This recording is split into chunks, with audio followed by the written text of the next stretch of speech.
સાબરકાંઠા જિલ્લાના ખેડબ્રહ્મા તાલુકામાં આવેલા આગિયા ગામે આગિયા દૂધ ઉત્પાદક સહકારી મંડળીનો સુવર્ણ જયંતિ મહોત્સવ ઉજવાયો હતો। પ્રસંગની શરૂઆત શાબ્દિક અને સ્વાગત ગીતથી કરવામાં આવી હતી। આ કાર્યક્રમમાં પધારેલા સાબરડેના ચેરમેન સહિત તમામ મહાનુભાવો દ્વારા દીપ પ્રાગટ્ય કરવામાં આવ્યું હતું।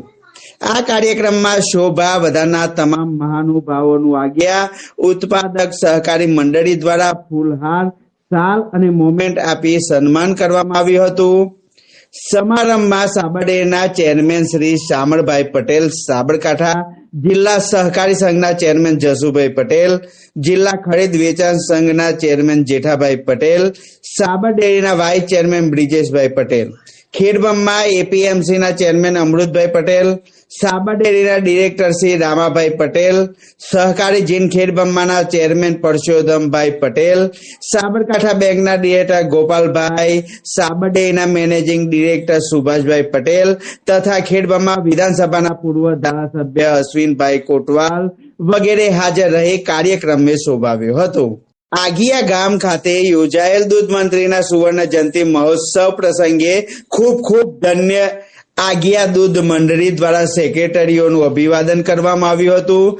પશુ દવાખાનાના પૂર્વ ડોક્ટર શ્રીઓનું અભિવાદન કરવામાં આવ્યું હતું। વર્તમાન કર્મચારીઓનું અભિવાદન કરવામાં આવ્યું હતું અને છેલ્લા 5 વર્ષમાં સૌથી વધુ દૂધ ભરાવનાર 1 થી 11 નંબર સુધીની બહેનોનું અભિવાદન પણ અને સન્માન કરવામાં આવ્યું હતું। સમગ્ર કાર્યક્રમનું આયોજન આગિયા દૂધ ઉત્પાદક મંડળીના chairman Shri Jasubhai Patel, vice chairman Pravinsinh Vaghela, secretary Shri Shaileshbhai Patel તથા તમામ કારોબારી સભ્યશ્રીઓ દ્વારા સફળ આયોજન કરવામાં આવ્યું હતું। ત્યારે વધુ વાત કરવામાં આવે તો આજ રોજ સાબરકાંઠા જિલ્લાના ખેડબ્રહ્મા તાલુકામાં આવેલા આગિયા ગામે આગિયા દૂધ ઉત્પાદક સહકારી મંડળીનો સુવર્ણ જયંતિ મહોત્સવ ઉજવાયો હતો। આ પ્રસંગની શરૂઆત શાબ્દિક અને સ્વાગત ગીતથી કરવામાં આવી હતી।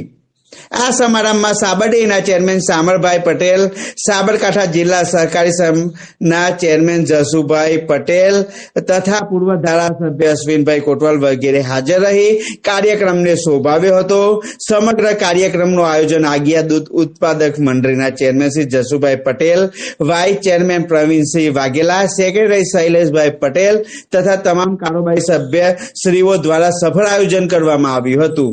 Rajkamalsinh Parmar, PTV news, Sabarkantha.